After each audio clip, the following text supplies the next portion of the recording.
اعوذ باللہ من الشیطان الرجیم بسم اللہ الرحمن الرحیم رب اشرح لی صدری ویسر لی امری واحلل عقدۃ من لسانی یفقہوا قولی۔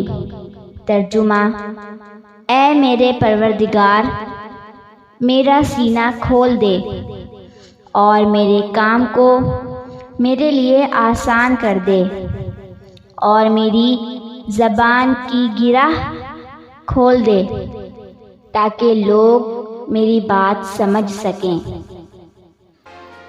جیسا کہ آپ جانتے ہیں، آج 11 ستمبر ہمارے ملک کے عظیم رہنما قائد اعظم محمد علی جناح کا یوم وفات کا دن ہے۔ اس دن کے حوالے سے پیش آنے والی کچھ اہم معلومات آپ کے سامنے پیش کی جا رہی ہیں۔ آپ سے گزارش ہے اس کو غور سے سنیں اور سمجھیں۔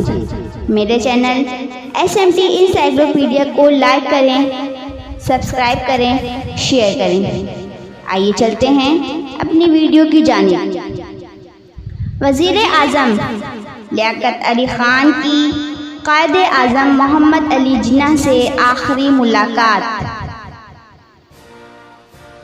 28 جولائی 1948 کو ہوئی تھی۔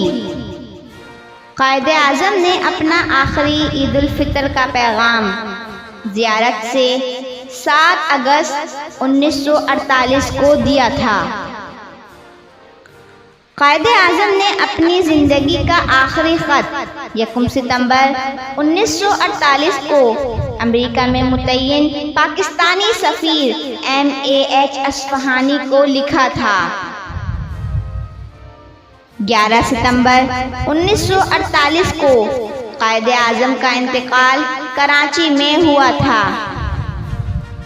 11 ستمبر 1948 کو ریڈیو پاکستان سے قائد اعظم کی وفات کی خبر شکیل احمد نے نشر کی تھی۔ قائد اعظم کا انتقال 11 ستمبر 1948 کو ہفتے کے دن ہوا تھا۔ قائد اعظم کی نماز جنازہ 12 ستمبر 1948 کو علامہ شبیر احمد عثمانی رحمۃ اللہ علیہ نے پڑھائی تھی۔ 12 ستمبر 1948 کو اہل تشیع کی جانب سے قائد اعظم کی نماز جنازہ علامہ انیس الحسنین امروہی نے پڑھائی تھی۔ قائد اعظم کے انتقال پر 12 ستمبر 1948 کو علامہ شبیر احمد عثمانی نے انہیں اورنگزیب کے بعد عظیم مسلمان قرار دیا تھا۔